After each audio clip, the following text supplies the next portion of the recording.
আমি সেই দিন পদত্যাগ করব। যেহেতু আমি ভারপ্রাপ্ত অধ্যক্ষ আছি, আজ থেকে 11টায় তোমাদের পরীক্ষা অনুষ্ঠিত হবে, তোমাদের ক্লাস আজ থেকে শুরু হবে।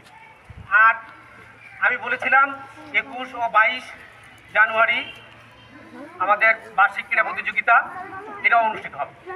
অনেক টিচাররা বলছে যে আমাদের অভিভাবক নেই, কেন আমি কি পদত্যাগ করছি? আমাকে কি বিশ্ববিদ্যালয় আমাকে চিঠি দিয়েছে?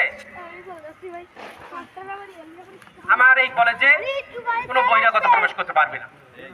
আমার ছাত্র সমাজ তোমরা সোচ্চার থাকবে। আর তোমরা এখনই 11টার সময় তোমরা পরীক্ষায় বসবে, তোমাদের ক্লাস যথারীতি হবে।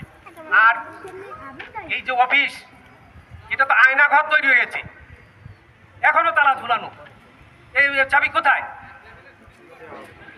এই চাবি খুলুক, আমার শিক্ষকরা উকি ঝুঁকি মারে কোথায় সই করবে। এখন কয়টা বাজে? এখনো তারা হাজিরায় সই করতে পারেনি। তাদের হাজিরার ব্যবস্থা করা হোক, তালা খুলে দেওয়া হোক, কলেজ আজ থেকে নিয়মিতভাবে চলবে। আমি সব ছাত্র সমাজকে আবারও রক্তিম অভিনন্দন জানাই। তোমরা তোমাদের ক্লাসে ফিরে যাও। যারা পরীক্ষার্থী, তোমরা পরীক্ষাটা যা পারো তোমরা লিখো।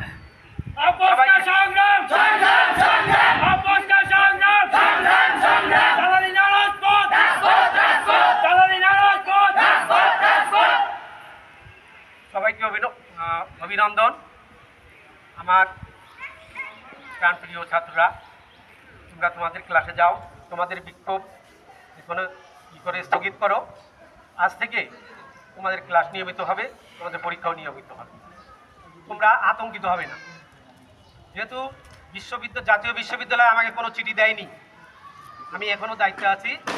তোমাদের ক্লাস এবং পরীক্ষা অনুষ্ঠিত হবে। আর 21 এবং 22 আমরা এই মাঠেই ক্রীড়া প্রতিযোগিতা আয়োজন করব। সবাইকে ধন্যবাদ।